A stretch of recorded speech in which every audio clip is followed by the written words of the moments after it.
নজর রাখবো পরবর্তী সংবাদে। শুধু এবার আগরতলা নয়, পশ্চিম আসনের ইন্ডি জোটের প্রার্থী আশিস সাহা তিনি গেলেন উদয়পুরে আজকে ভোট প্রচারে।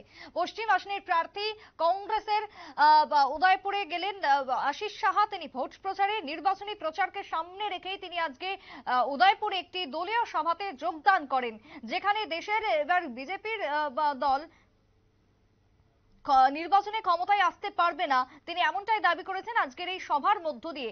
তার পাশাপাশি আজকের এই সভার মধ্য দিয়ে বিশেষ করে যে রাজ্যে যে ইন্ডি জোট তৈরি হয়েছে কংগ্রেস এবং সিপিএম মিলিতভাবে, সেই জোট যে আগামী দিনে ক্ষমতায় আসবে সে কথাও তিনি আজকে জানিয়েছেন এই সভার মধ্য দিয়ে। তবে পশ্চিম ত্রিপুরা আসনের কংগ্রেস প্রার্থীর সমর্থনে যে সাংগঠনিক সভার আয়োজন করা হয় উদয়পুর কংগ্রেস ভবনে, সেখান থেকে কি বক্তব্য উঠে এসেছে প্রার্থী আশিস সাহার, শুনুন। কি বৈঠক হয়েছে আপনাদের কথা?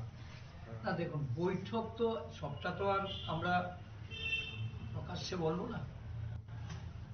ইন্ডিয়া সারা দেশ জুড়ে জোট এবং আমাদের জোট সঙ্গী ভারতীয় কমিউনিস্ট পার্টি সহ লেফট ফ্রন্টের অন্যান্য শরিকরা এবং আরো 3টি ছোট দল, গণমঞ্চ, ত্রিপুরা পিপলস পার্টি এবং ত্রিপুরা সিপিআইএম লিবারেশন পার্টি, এই 8টি দলের যৌথভাবে এই নির্বাচনী লড়াই, এই লড়াইয়ে পশ্চিম ত্রিপুরা লোকসভা আসনে ভারতীয় জাতীয় কংগ্রেসের মনোনীত প্রার্থী আমি আশিস কুমার সাহা।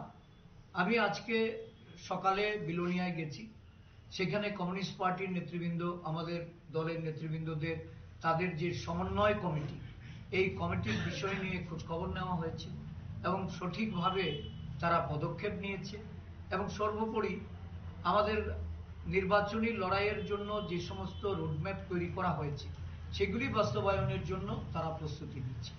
তেমনিভাবে উদয়পুরে এসেও আমি আমাদের কমিউনিস্ট বন্ধুদের সঙ্গে আমি সাক্ষাৎ করি এবং তাদের সাথে আলোচনা করে আগামী দিন এই উদয়পুরের 4টি বিধানসভা কেন্দ্র যা পশ্চিম ত্রিপুরা লোকসভা আসনের অন্তর্গত, সেখানে আমাদের সমন্বয়ের মাধ্যমে এই 8টি দলের কর্মসূচি কি হতে পারে এবং কিভাবে এখানে নির্বাচনী লড়াই সংগঠিত করা হবে, এই নিয়ে আমরা আলোচনা করেছি।